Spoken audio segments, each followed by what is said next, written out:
right, folks. Welcome to Get Rich 101, Fiance Files edition. I'm Sekou. I'm a survivor of a hemorrhagic stroke. And this is Fee King. I'm his fiance extraordinaire. Yep. And I'm a survivor of my midlife reassessment. All right. And so, thanks to everyone. Thanks to the New Thought Media Network. Thanks to Fee. Thanks to Reverend Mel. Thanks to all my advisors. Ashe. I mean, how blessed are you to have advisors? Advisors are what rich people have, by the way. No, it's not. No, they're not. That's what they want you to think. That's what they want you to think. You need to get a financial advisor today. And life advisors. Because you have a financial advisor, you have a spiritual advisor, you have life advisors. Yeah. That's pretty dope. That's pretty dope. Think that makes you rich. Yeah. Good morning, Sekou. Good morning. So, presentation topic. Today, we are just going to talk about the the things that you saw on this show this week that made you go, like things that you saw that you had a question about, or things that you saw that you could really relate to, or something like that. In the meantime, I'm gonna play Mark Tilbury. Your new favorite. Yeah, my new favorite. Things. And I'm gonna play him so we can check him out. All right. Oh, shoot. Bob. To buy to get rich. Well, actually, I'm going to give you 503 you should buy. Isn't that going to take a while? Well, just remember VOO if you're in the USA or VUAG if you're in the UK. Wait, what are you talking about? These are index funds that track the S&P 500. And by buying one, you get a slice of 503 of the top US companies such as Tesla, Amazon, Google, and Meta. Yeah. So it got a little garbled, but you understood it, right? Yes. I want to go back to your question, though. Yeah. What stood out for me during Get Rich 101? Because, so we're live right now on my Facebook page. We're live on Sekou Writes page. Yes, right. All the things I forgot to say. Yeah, we're live here. We're live on YouTube. Yes. We're live on LinkedIn. All the places. Yes.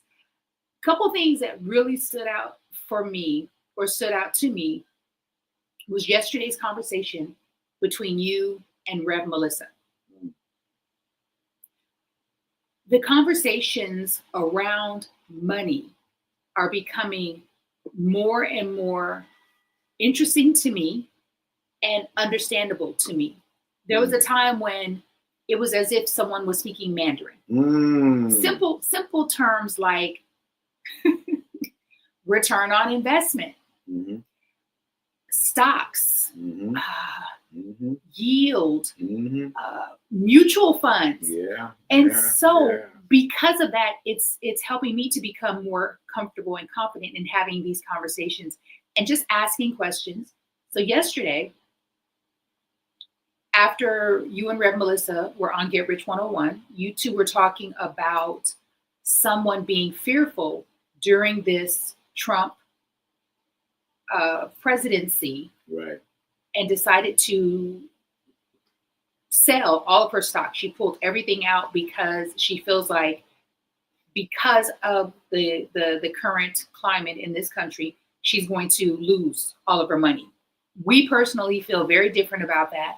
However, and the reason why we feel different, and I think I can speak for you, is because it's fear-based.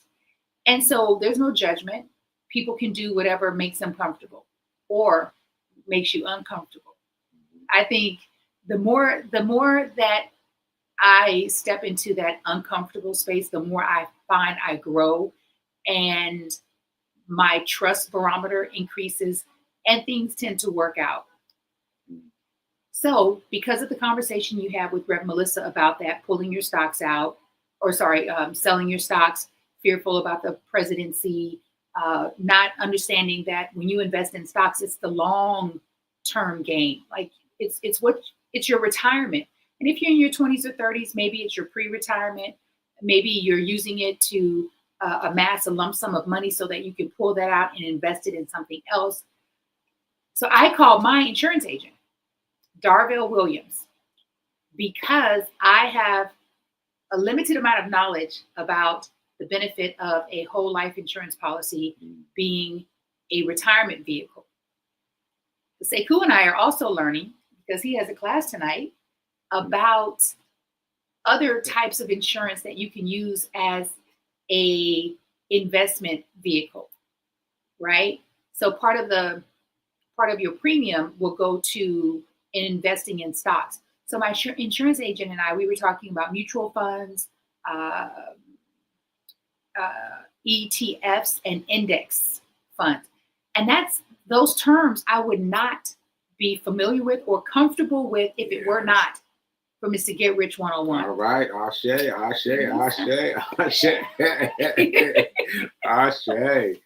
that's great to know. It was long. I know that's great to know. Yeah. It's great to know that things, it's funny to me that I was in the same boat. Like I was in the same boat, not understanding these terms, avoiding these terms at all costs, like all the things. Hey, Fatima. Hey, Fatima West is throwing us up in the house. Yeah, she's throwing us up. And so I was trying to avoid those words. Mm. And then I backed into them. Yeah. I backed into them because I started investing during the pandemic. And I was like really amateur. I was like, I'm going to buy $1. I'm going to put $1 down. Because you're like, I can afford to lose. And that's the thing. We always think about loss. Yes. We think about it because you were saying to yourself, I can afford to lose $1, as opposed to thinking, I can afford to take this $1 and grow it. Yes, exactly. Right? Exactly. And it was also the physical effects, like the friendly effects, because my friends were investing. My friends were investing. They were investing in what's the name of that movie theater? Oh, the movie theater you haven't taken me to in a few weeks? No. Oh wait, yeah. Mm-hmm. So, the one that we've been busy on Tuesdays. Yes. AMC. Mm-hmm. They were buying AMC, and I was like, "What? Like these are people I know, and they're buying stock." And I was like, "What? Wait, hold up! Which guy's doing? Which guy's doing?" You're like, "Don't leave me out! Don't leave me out!" And so I put in $1. I put in $1, and I couldn't sleep. I could not sleep. I was like, I'm gonna wake up tomorrow morning. I thought I was gonna be gone. But then I looked, and I was like, it was still there. And I was like, what? There was no, like you see on the movies, you see all these dramatic jumps, right? Yeah. You see all these dramatic jumps, like like that. And I was expecting the same thing to happen to me, but nothing happened. Nothing happened to my $1. And I was like, well, shoot. Maybe I got to put in 2. Still to get that negative effect. I put in 2. Nothing happened. I was like, wait a minute now. Wait a minute. Someone's been lying to me. And so I put $2 and I put another $1 in to make it 3. Yes. Nothing happened. 4, nothing happened. 5, nothing happened. Okay. And I was like, wow, this is crazy. And then I got an announcement from, who was it at the time? I think this was Cash App. I think it was Cash App where I first started investing. I got a notification from Cash App that they had paid me. They paid me money. I was like, they paid me money? And what was that in the form of? They paid you money in the form of a dividend. Oh yeah, a dividend. Yeah, they paid me. See, and that's a word. And then I didn't even know that word. All I know was they paid me some money, and I was like, they paid me money faster than it would take in a savings account. It happened like that, and I was like, They didn't wait for me to have a full share. Like just automatically, they gave me $1 back. I was like, And no, that's- I'm sorry, not $1 back. They gave me money back. And that's another term, fractional. Like, Yes. what? Who? What? First of all, that sounds like fractions. Yeah. I didn't do well in math, and Yeah. so Neither did I. Neither did I. I was like, I. oh no, Yeah. we're not going back to these fractions. Yeah, exactly. And I tell you, when I say they, it's like this collective. It's a collective consciousness that we've been sold and that we've bought into, and we've attached ourselves to it so tightly that we really believe that this is for other people. And those other people, we don't even know who those other people are. We make assumptions about who the other people are, the rich people. The rich people, as told to us by TV shows. Yes. Right.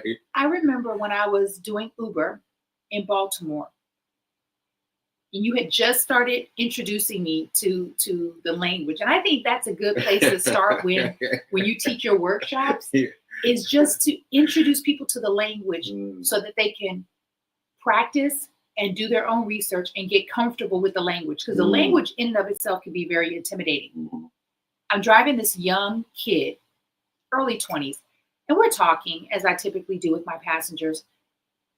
He's basically sharing with me that he lost his job, and I'm like, oh no, oh my gosh. And he's like, no, it's fine. He said, it actually is good because it helped me to start doing Forex full time. What? Mhm. What? And so wow. I had just heard of Forex, but I remember being like, right? Yeah. And I said to him, I said, I have an interest in all of this. I said, but, later. Later.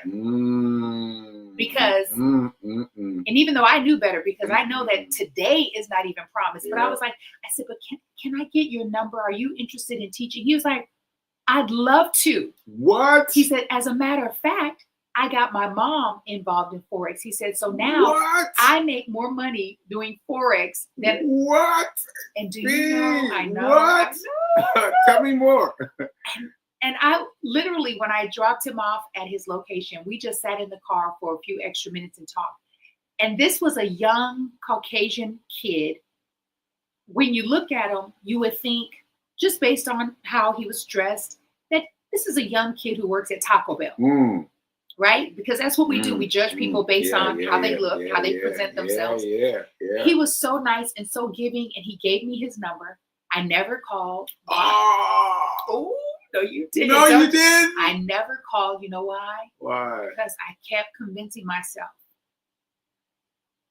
And I'm sure all of you out there can relate. I kept convincing myself, I don't have time. And when I get time, time and money. Right? Time and money. When I get time, like there's some time wizard out there that's doling out extra time for you and me. When that time wizard gives me a little more time, then I'll do it. And that was an error in my judgment, because had I done that, who would know? I remember, so Sekou was sharing a story. I just got to pause. Okay, all right, pause. Pause. What's up, Greg? That is such a good story. That's such a good story. And you got to notice when God steps out and puts it in your path. And it is up to you. Yeah. He's going to put it in your path, but then it's up to you to take the twig and do something with it. Like that was an offering, right? Yep. That was an offering. He never said, and he was justified if he said, this is how much I charge. But it reminds me of that story about the man who experienced a flood in his town. And he and his family up to the roof. So now they're on top of the roof. The house is floating. And he said, God, I've been praying. You said that you would save me. You said that you would take care of me and my family. And several people in this town came by in boats because people could not drive. I mean, it's a full-fledged flood. And they said to the man, jump in. And the man said, no, I'm waiting on God. I'm waiting on God. God's going to give me a sign. And God said at the end, he said, but I sent you the boat. I sent you the boats. And I so sent you the boats. it's up to you. It's up to us. It's up to us to recognize the opportunity when it is presented and to take full advantage of it. Yes. No matter what we think. No matter Yeah. what we think about, we don't have enough time, we don't have enough money. You got to take advantage of the opportunity when it is presented to you by God. And at least be open. Just be open to having a conversation. And that's what I love about this new norm. And many of us, because many of us are far more open than the community of people that I grew up with and around. I remember growing up, it was a lot of hard nose. No. I remember when I was in network marketing, and I was Network marketing? multi-level marketing. Okay. So multi-level marketing is when you're involved with a company that has these levels, and you come in at a certain level, and all of the work that you do trickles up. And like Amway. Like Amway, yes. And so this company, their product was long distance, so they were competing with AT&T and Sprint. Yeah. It was called Acorn. I just remembered all that. Mm-hmm. And so if you switched your long distance carrier to Acorn and you had AT&T, your savings was substantial. I mean, so I switched and I started saving money, and I called my grandmother. I was like, Grandma, blah, blah, blah, blah, blah. And she's like, honey, I've been with AT&T for 25 years. I was stunned because I'm thinking, I'm your granddaughter. Mm-hmm. You could be my benefactor by pouring into my business, and I'm saving you money. Mm-hmm. It was a hard no. Every family member I called, it was a hard no. Why? Because people, we get married to these old ideas and ways. And if we don't at least be willing to try, and I remember saying to my grandmother, if you don't like it, you can cancel. No. It was just no. Like, nah, I'm not doing it. nah. I was like, ooh, boy, I tell you. Yeah. But I want you to finish that story though. Which story? I put a pause in there to notice that God will will give you the branch, will make it the offering. But I just want to jump in and make people aware of that. People who are watching aware of that. Well, you were saying something to do with the boy that gave you the number. First of all, you still have that number? Like we're gonna look for that number. But anyway, go ahead. Yeah. Go ahead. He gave me the number. Yeah. And in my mind, I said to myself, I'm going to call. Mm-hmm. Sometimes, and I will admit this, many of us are in our own way. Yes. Come on. Yes. I've been in my own way a long time.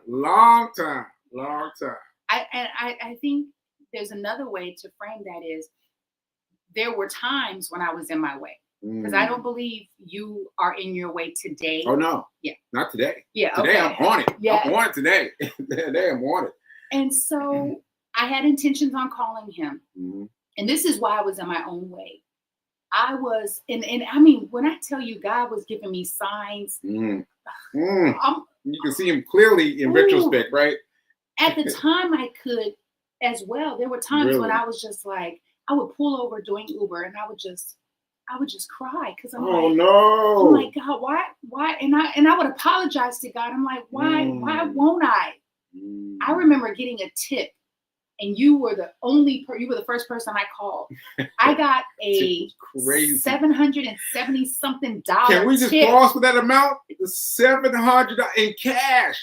In cash. I had her send me a picture. It's like all that money, like incredible. It was incredible. And so for me, there were so many lessons in that. But back to the young man who's doing Forex. I didn't call because of fear. I did not call because of fear. And let me break the fear down. It was the fear of missing out on short money. Yeah, short money. Short money. Yeah. It was the fear. Oh my goodness. It was the fear around not making enough money to support my lifestyle, to pay my bills. And when I say short money, I mean Uber and Lyft was such a blessing, but that money is so short. That money is like inches long. And listen. Like, you're speaking my language right now. I've told this story a lot of times about me working Uber, but Fee was like, people assume that you're working with Uber corporate. Hello. And I was like, what? And no, baby, go back, because you didn't work for Uber. You worked for DoorDash. Oh, for DoorDash. Yes, for DoorDash. And I want to just set this up. Yeah. So it's real smooth for you. Yeah. Many times, Sekou has said, I used to make $200,000 a year. Yes. I used to make $200,000 a year. $200,000 a year. He'll segue into, but I wasn't doing the right thing with my money until I started working with DoorDash. Yes. So break that down. Yeah. So what we're doing is the $200,000 a year job is gone bye-bye. And I have not saved anything.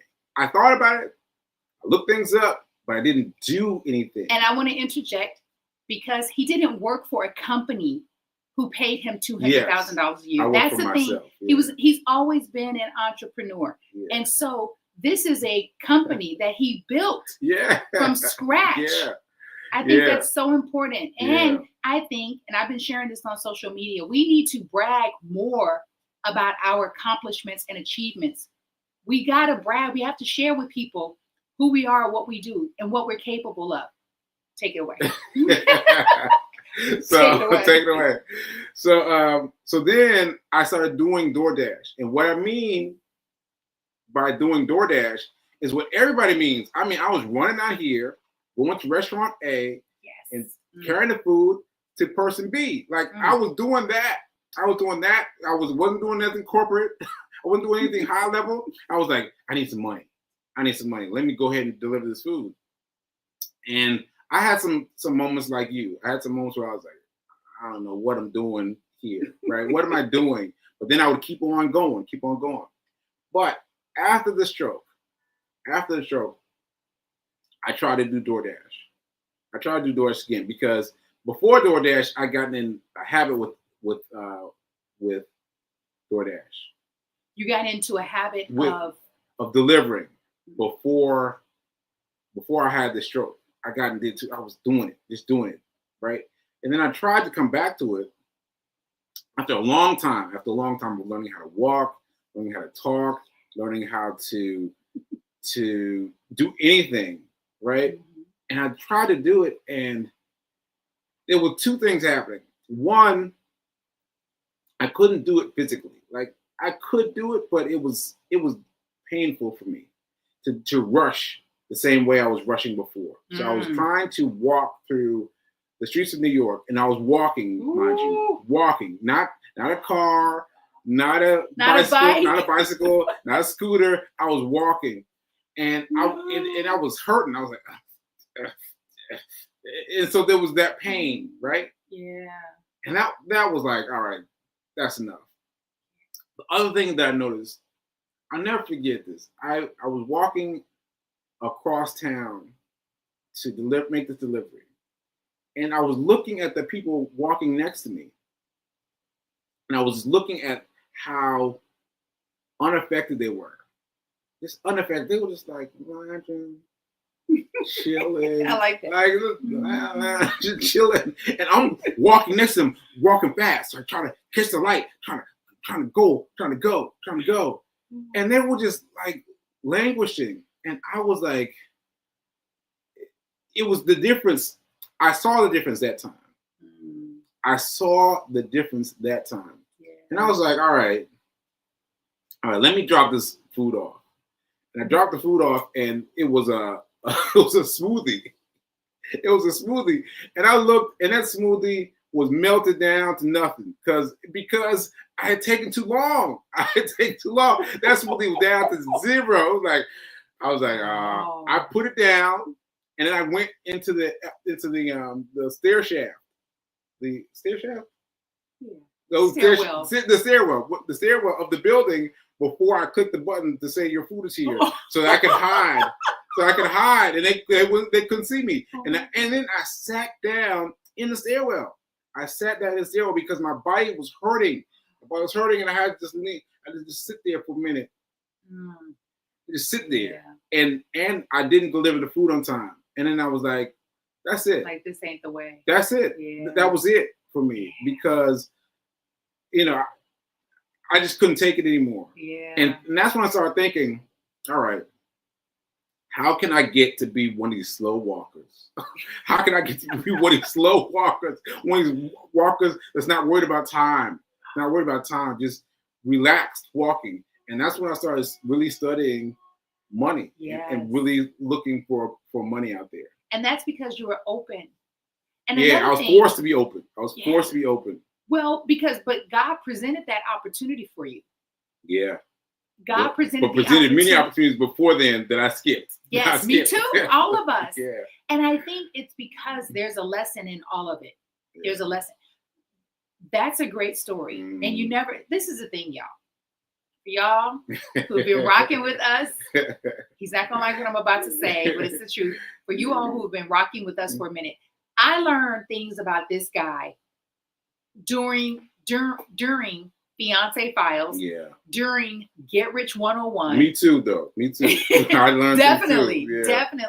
And I love it because you can be with a person, you can have a friendship, you can have a sibling. Like Fatima West can definitely relate to this. Mm-hmm. You can have a parent, hello, and not know anything about them until you hear something, or they write a book, or they pass, and the preacher sharing all these things, and people come up and share the stories, and you're like, Mama, what? You were a go-go dancer? look what Fatima said. Let melt it down. I cannot say cool. Right. I mean, it was like this much. It was like this much of a whole thing. It was like this much. I was like, I don't know. I'd be so mad. That's why I know they were mad. I know they were mad. So I had to go hide in the stairwell and before I hit the button and turn it down low. So if they called me, they couldn't hear me. It was terrible. It was terrible. I couldn't do it anymore. Gig work is a great means to a quick, fast end. It is a great means to an end. Yeah. Oh, wait. Mom sent me this article about how DoorDash, or maybe one of them, was taking the tips from their deliverers, their people, their Dash is their version of me. They're taking the tip money. And that's just hard. That's just hard. But to think about the company that you're in bed with, that you're ride or die, you're doing the thing, and to know that they are taking your money is just that's just, to me, just like crazy. So if I hadn't already had my melted ice cream my melted smoothie situation, I would have had to have done a pause when I got that article. I'd have done a pause, like, wait a minute now, they're stealing our money too? Like, what? Where is the integrity in that? Yeah. That's common because Uber got sued as well for taking tips. And we're out of time, babe. Oh, yeah, we are. Oh, shoot. We are. This has been great. Let's do real quick announcements. You have an announcement? Announcement. What I have? Hack Your Pain Now. Show the book, please. Hack Your Pain. Yes. Here's my book. Hack Your Pain Now. Hack Your Pain Now. Hack Your Pain Now. Please check it out. Please do more than check it out. So Hack Your Pain Now is now available in paperback, ebook, audio, and you can grab it on Amazon. And I would say grab it now because guess what? Sekou Writes has been chosen as a author to have a book study the entire month of May. Yes. So I'll be inviting everyone on my platforms, mainly my group, Her Story, because that is our writing community. So just put a pin in it, but grab the book now so that you're prepared. Proper preparation prevents poor performance. Yes. So buy the book. Matter of fact, if anyone is willing to buy 5 books and show me the receipt, 5 books, I'll send you something special. Ooh, Send you something special. Send you something special. Send you something special.